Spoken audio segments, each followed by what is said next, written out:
I heard very interesting lectures this morning, and much of what I will say now has already been said or indicated. You gave the answer to my question. Maybe I can stop now, but since I have prepared a lecture, I prefer to give it. The problem is, I think, in Europe we have the European Union, which is praised for being a peaceful and prosperous political community, providing fair mobility within its borders and taking human rights as the standard of its behavior. There is a contradiction, however. At the frontiers of the outer frontiers, a new invisible iron curtain has been erected, which shows openly up in the Spanish enclaves in Ceuta and Melilla in Morocco, and works also in the Mediterranean. Basic human rights are often violated at these frontiers. About 10,000 immigrants from Africa and other poor regions of the world have left their lives in the Mediterranean while trying to enter Europe, not the least because assistance was refused to them.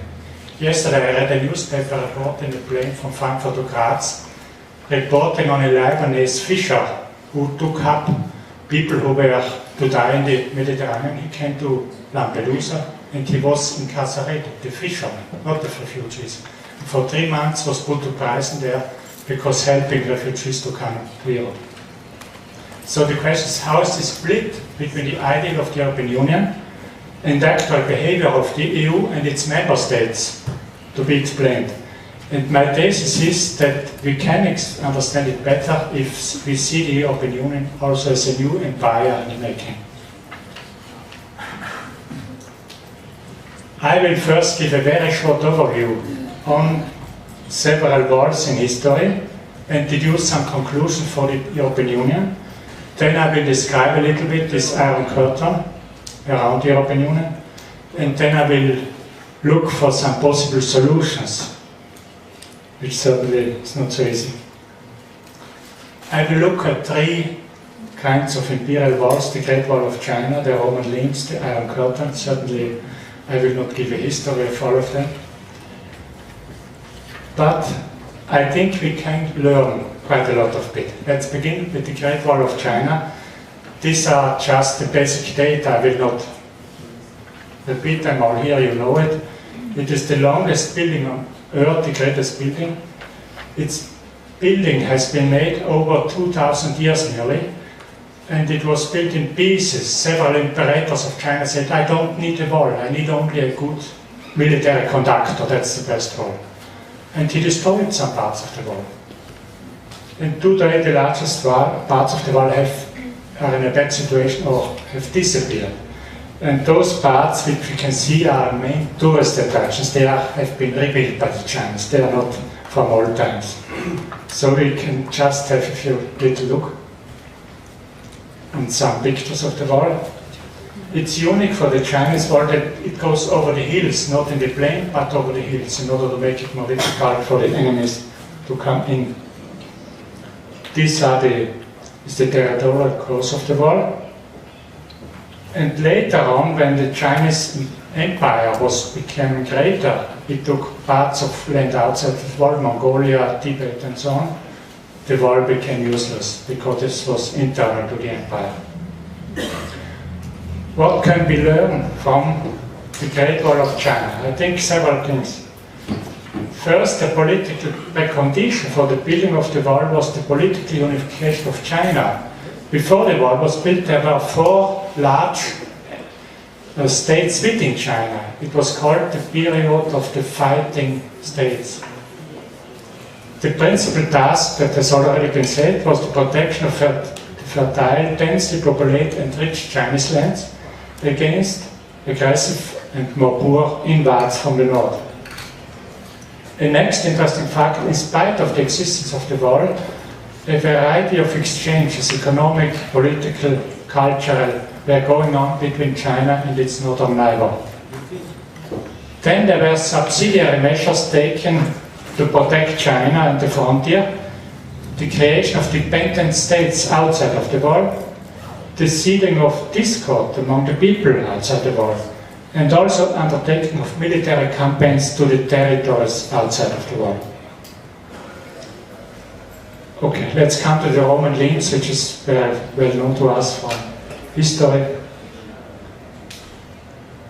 The Roman limes is most famous in England and in Germany, southern Germany, Austria today, but a kind of fortification existed around the whole Roman Empire. It was less strong in northern Africa because there was the Sahara Desert. There was no need to have a very strong wall. Here you see the Roman Empire and its borders. This is a watchtower along the wall. And the next picture is a photo from Roman times. The Germans from time to time make some fiesta. Certainly, German soldiers occupied by the Romans. So I think we can draw some lessons also from the Roman world. First, the line limits was less a military than an economic frontier. It controlled mainly everyday life and relations at the border. At this time, at the limbs, Roman law and administration and culture ended, but not the power of the empire. Also, peoples on the other side of the wall were considered as being subordinate to Rome. Castles as military camps sent as bases for campaigns into their territories. Then the limes was a one-sided frontier.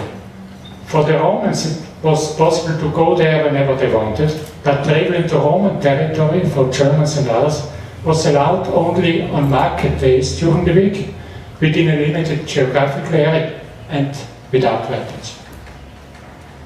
Finally, the limes had mainly symbolic functions, showing to the peoples on the other side the power of the empire. The Iron Curtain has been dealt with by Mrs. Cabani very well this morning. Again, you know the story, and here's a short map. There have been thousands of dead people at the Iron Curtain, and I would stress not only people who fled for political reasons, but also people who fled for economic reasons.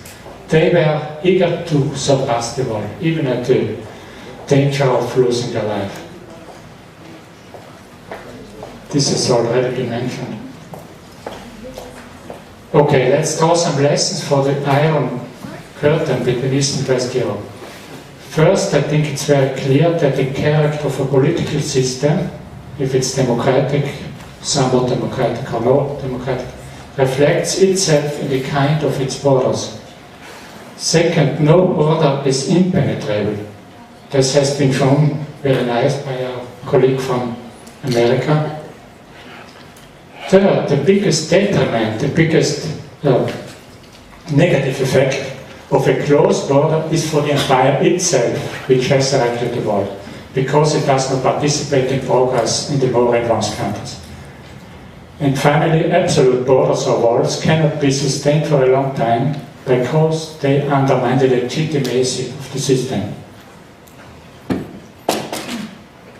Just an additional small note, this is a map showing borders in Europe which have been for the most time stable. Say, the border of Portugal, for instance, has been stable for several hundreds of years without change.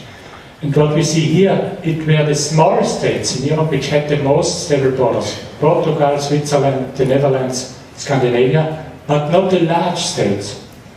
In Austria, it's often said we must join the European Union with NATO in order to gain security. But this speaks a very different picture, where you gain security, not in the large, but in the small states in some way. So small states have no need, even they cannot build walls, because they have a need for extensive exchange of ideas, goods and people with other countries, because they are small. Second, most of these small states have not been dictatorships, but partly democratic. And the last point, small states do not initiate wars and constitute no threat to their neighbors, so they are also not attacked from the outside. So some conclusions, what are characteristics of the empire? So can we say the EU is an empire? First, it has a large territorial size and exists for a long time, for centuries. Borders of empires do not function as sharp demarcations. Borders of empire are asymmetric. They constitute a creation of gradation of power and influence. Internally, empires are highly differentiated. Not all peoples and regions are integrated in the same way. It's a gradient from the center to the periphery. Then imperial borders can be superimposed upon states and state borders, but often they are more informal than formal. And finally, the concept of empire or imperialism denotes only a specific historic form of empires. That has been said very clearly, I think, by Mr. Vassiliou, that there are some common elements of all empires and wars, but there are certainly also differences. But I feel that all of these criteria are fulfilled by the European Union. I would not say an empire is a bad or a good thing. Empires have fulfilled great historic missions. On the other side, they have often been quite aggressive.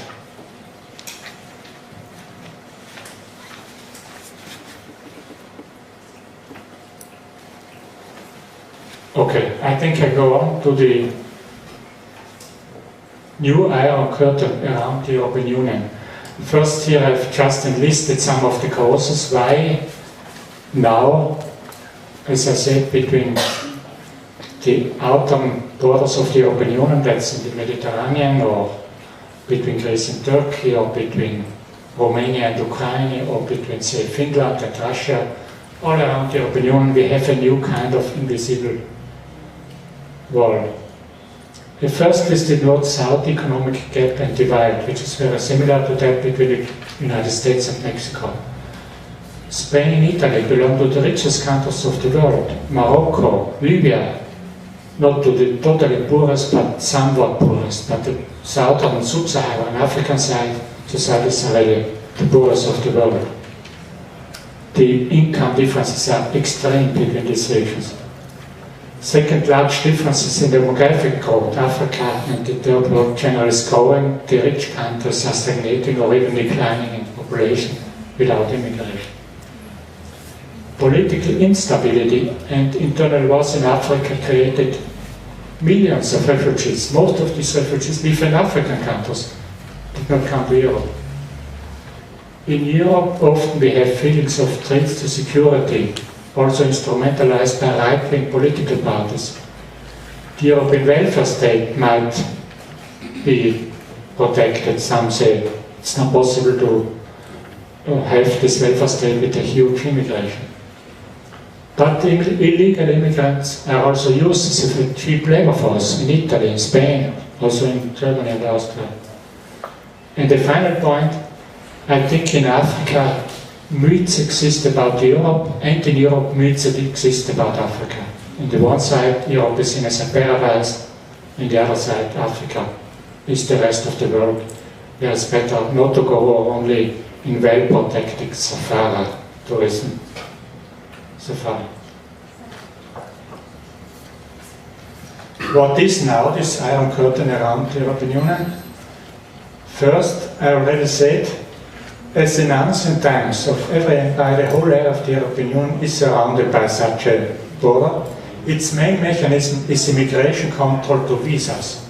That happens also for the United States, and in this regard is a small point where I would not agree with Mr. Palmer that the United States is more open than other countries are for foreigners. I think they are in no way more open.